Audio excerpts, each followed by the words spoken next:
से थोड़ा सा इन्वेस्टमेंट की तरफ चलते हैं और इन्वेस्टमेंट को परखने के लिए और सही तरीके से अगर आप देखें तो अगर आपको अपने फंडे को अप्लाई करना है तो आइए बातचीत करते हैं Abhay Agarwal, founder and fund manager पाइपसरिका के। अभय जी नमस्कार, कार्यक्रम में स्वागत है आपका। और लगभग सवा महीने इस वॉर के जोन में रहने के बाद बाजार ने अब फाइनली अगर आप देखें रिएक्ट करना शुरू किया है। वो कहते हैं ना, आप एक ही फियर फैक्टर से बाजार को रोज तंग नहीं कर सकते। बाजार ने धीरे धीरे अगर आप देखें इन सर्कमस्टेंसेस में जीना सीख लिया है, बट टसल ना इस बात को लेकर है कि इस शख्स को अंडर एस्टिमेट करना बहुत गलत होगा। आप क्या मानते हैं, कल के इवेंट पे आपकी नज़र क्या है? और वो जो उन्होंने एक टिप्पणी करी ना कि ईरान को तो हम एक ही रात में निपटा सकते हैं, वो तो कभी भी आ सकती है।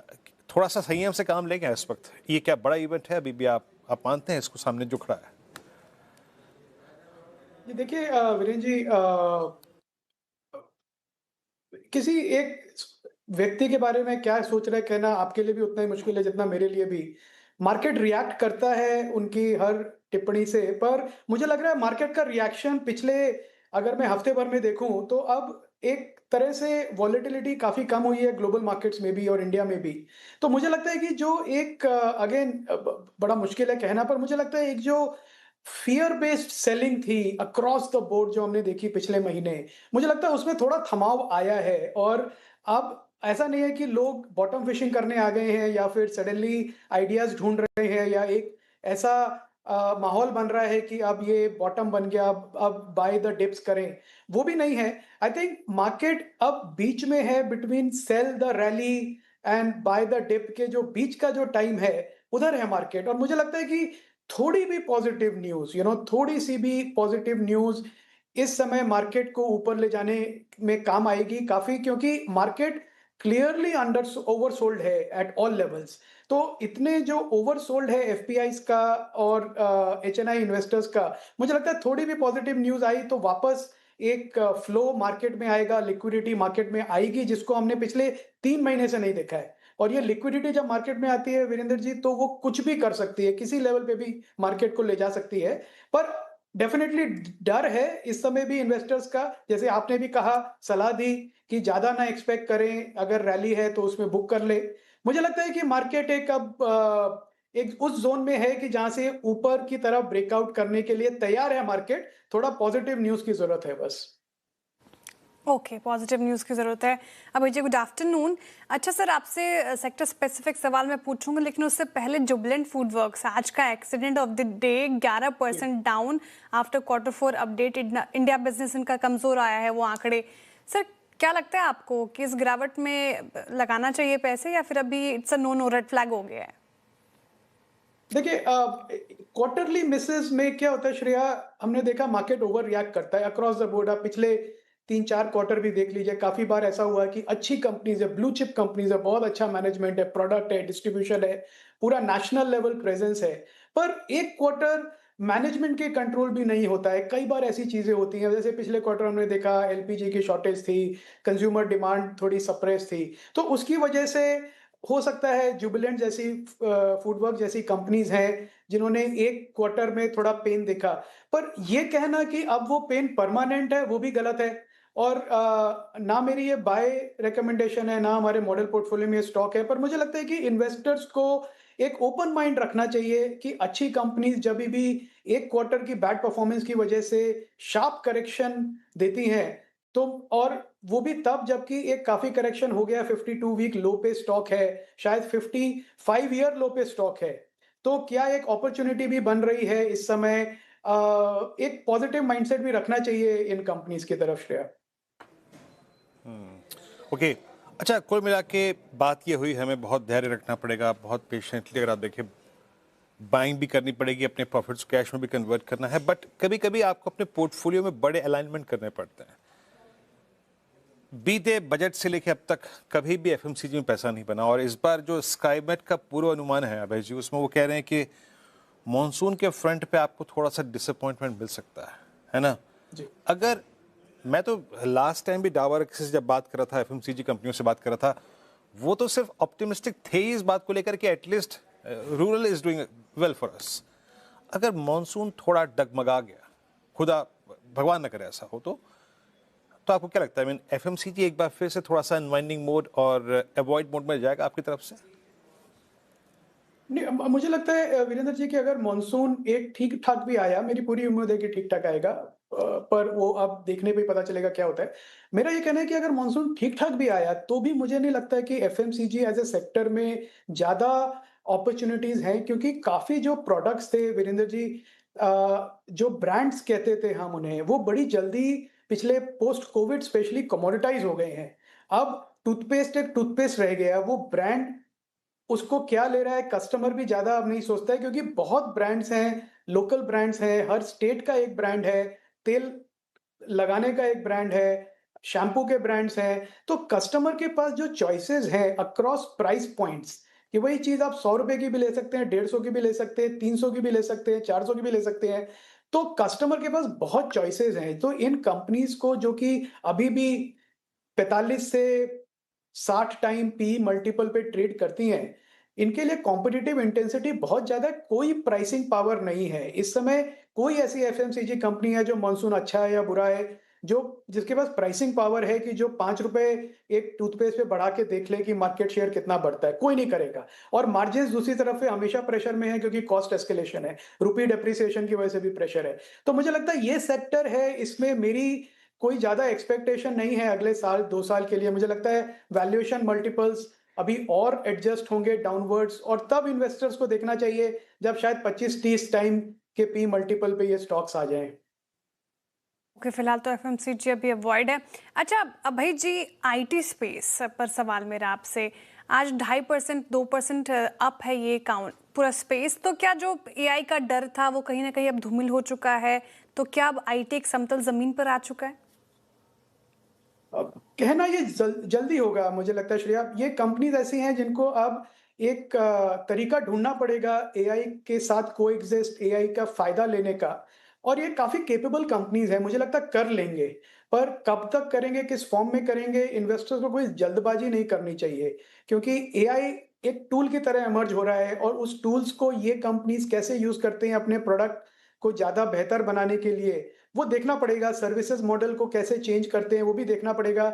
मेरी उम्मीद पूरी है कि ये कर लेंगे, पर मैं जब तक 1 क्वार्टर, 2 क्वार्टर में उसका आउटकम ना देखूँ, तब तक मैं हेसिटेट करूँगा बेट करने का आईटी सर्विसेज कंपनीज़ में। Not only India but even global IT services companies आप देखिए, एक्सेंचर है, आईबीएम है, ये सारे अपने 52 वीक लो, 5 वीक लो पे चल रहे हैं। तो ऐसा नहीं है कि सिर्फ हमारी प्रॉब्लम है। आई थिंक आईटी सर्विसेज में थोड़ी बॉटम फिशिंग है, वो ठीक है, पर ग्रोथ स्टॉक्स नहीं है ये, और अगले 3 से 6 महीने तक ये ग्रोथ स्टॉक्स बनेंगी भी नहीं। तो इन्वेस्टर्स को थोड़ा पेशेंट रहना चाहिए इस स्पेस में। अच्छा अभय जी, कैपिटल मार्केट थीम में क्या क्या पिक कर रहे हैं आप? फाइनली अगर बाजार कर्व लेता है यहाँ से, let's hope for the best के कर्व ले, एटलीस्ट हम एक रीजनेबल ट्रेजेक्ट्री को हिट करें, 23,000 का इंडेक्स कम से कम 25-26 तो हिट करे, हम ऑल टाइम हाइज को एटलीस्ट पैरेलली अलाइन कर रहे हैं, तो उसमें आप किस पे ज़्यादा फोकस करेंगे? ब्रोकरेजेस पे, आप एएमसीज पे फोकस करेंगे, या फिर आप एक्सचेंजेस पे फोकस करेंगे? देखिए, हमारे मॉडल पोर्टफोलियो में जो है वो है सीडीएसएल और कैम्स, क्योंकि ये दोनों ऐसी कंपनीज हैं जो स्ट्रक्चरल कंपनीज हैं कि एएमसीज को कैम्स की जरूरत है, ब्रोकरेजेस को सीडीएसएल की जरूरत है। तो ये इंफ्रास्ट्रक्चर कंपनीज हैं, कैपिटल मार्केट इंफ्रास्ट्रक्चर कंपनीज, जो कि ग्रोथ में भी रहेंगी और अच्छे वैल्यू जोन में भी हैं।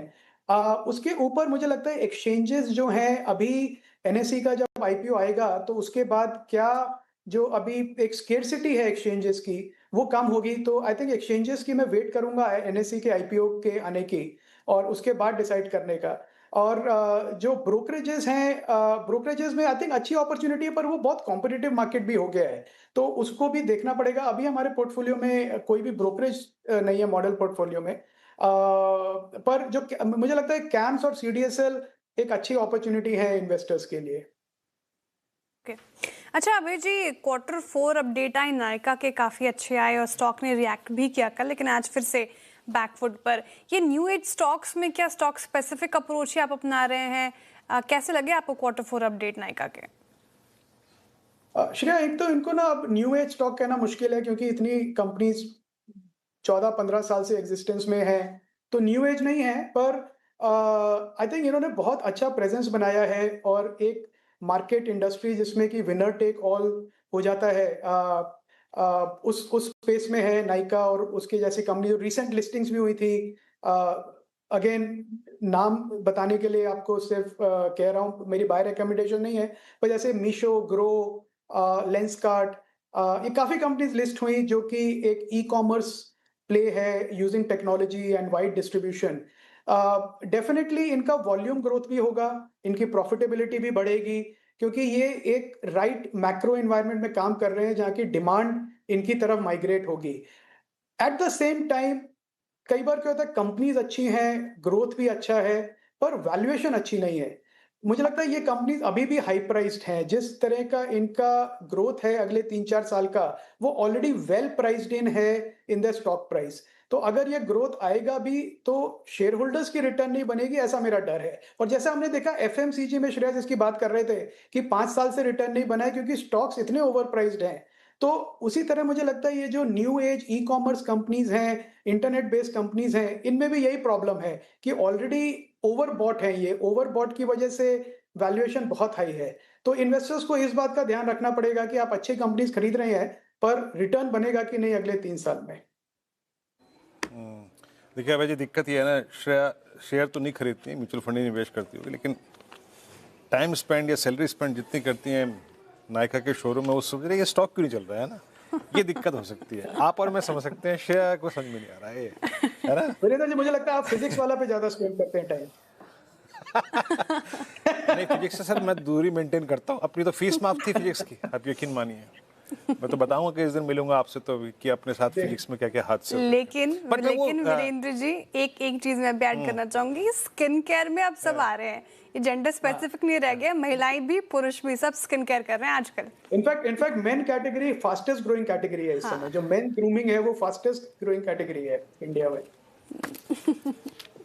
चलिए ठीक है, अच्छा है, कबूल कर देते हैं आपकी बात। अब बातचीत करने के लिए रह गया एक और स्पेस जो कि आपके पोर्टफोलियो का एक अंश होता है, और वो है मेटल्स या फिर कमोडिटीज। अबे जी, अभी सबसे पर्याप्त क्या लग रहा है आपको, फेरस, नॉन फेरस, या फिर उसको भी सब्सट्रैक्ट करके आप थोड़ा सा पोर्शन गोल्ड पे डिवोट कर दें, अब थोड़ा सा अतिरिक्त? गोल्ड ने स्थिरता दिखाई है 150, 145 के आसपास। ईश्वर करे अगर ये वॉर खत्म होती है तब उसके बाद यूएस में इन्फ्लेशन बढ़ रहा है, वहां पे रेट कट की प्रक्रिया शायद स्थगित हो जाए, ऐसे में गोल्ड अपना किरदार कैसे निभाएगा? देखिए, अगर इंटरेस्ट रेट्स हाई रहेंगे तो गोल्ड में कोई प्राइस मोमेंटम नहीं आएगा, बिकॉज इन्वेस्टर्स चूज करते हैं सेफ्टी। और सेफ्टी में अगर आपको गोल्ड लेने की बनिस्बत आपको फाइनेंशियल अकाउंट्स, आपका डिपॉजिट है, एफडी है, फिक्स्ड इनकम इंस्ट्रूमेंट्स है, उसमें अच्छा रिटर्न मिल रहा है, तो गोल्ड में लोग इतना ओवर इन्वेस्ट नहीं करेंगे। तो मुझे लगता है जो गोल्ड की एक प्राइस स्पाइक थी because of central government buying, central banks buying, वो खत्म हो गई है अब। और अब एक गोल्ड एक स्थिर लेवल पे आके, और चांदी और सोना दोनों मुझे लगता है साइडवेज मूवमेंट में जाएंगे, जैसा वो रेगुलरली जाते रहते हैं, एक स्पाइक दिखा के फिर सेटल होके अगले 3-4 साल एक ही लेवल पे निकाल देते हैं। और एक राइजिंग इंटरेस्ट रेट एनवायरनमेंट में तो और भी ज्यादा, क्योंकि इन्वेस्टर्स के पास फिर ऑप्शन है कि higher price return, higher return वो जनरेट कर सकते हैं फिक्स्ड इनकम प्रोडक्ट से। तो मेटल्स, ये तो जो गोल्ड और सिल्वर है, मुझे नहीं लगता उसमें अब कोई ज्यादा तेजी आएगी, जो आनी थी आ गई है, और अगले 3-4 साल तक अब इन्वेस्टर्स को थोड़ा वेट करना पड़ेगा। मेटल्स, नॉन फेरस और फेरस, मुझे लगता है दोनों अच्छे चलेंगे। एक थोड़ा सा डिमांड स्लो डाउन इसलिए आया था कि उस पे डिमांड सब क्योंकि एक एक्सपेक्टेशन था कि जो वॉर सिचुएशन की वजह से कंज्यूमर डिमांड कम होगी, पर मुझे लगता है वो कंज्यूमर डिमांड का भी डर कम हो रहा है, क्योंकि ऐसा कोई कंज्यूमर डिमांड में ड्रॉप ऑफ नहीं है। तो मुझे लगता है फेरस, नॉन फेरस, मेटल्स दोनों अच्छी कैटेगरीज हैं। मेरा सजेशन ये रहेगा कि जो भी मेटल में इन्वेस्ट करना चाहते हैं, रादर देन पिकिंग 1 और 2 स्टॉक्स, एक वो जो ईटीएफ है, जो मेटल्स का ईटीएफ है, वो काफी लिक्विड है, और उसके थ्रू प्ले करें तो मुझे लगता है बेटर रहेगा इन्वेस्टर्स के लिए। पर डेफिनेटली रिटर्न बनेगा मेटल्स एज अ कैटेगरी में। ओके, मेटल में रिटर्न बनेगा और कैसे अप्रोच करना है वो बता दिया गया है। बहुत शुक्रिया अभय जी, आज हमारे साथ जुड़ने के लिए, तमाम सवालों के जवाब देने के लिए बहुत शुक्रिया आपके वक्त के लिए।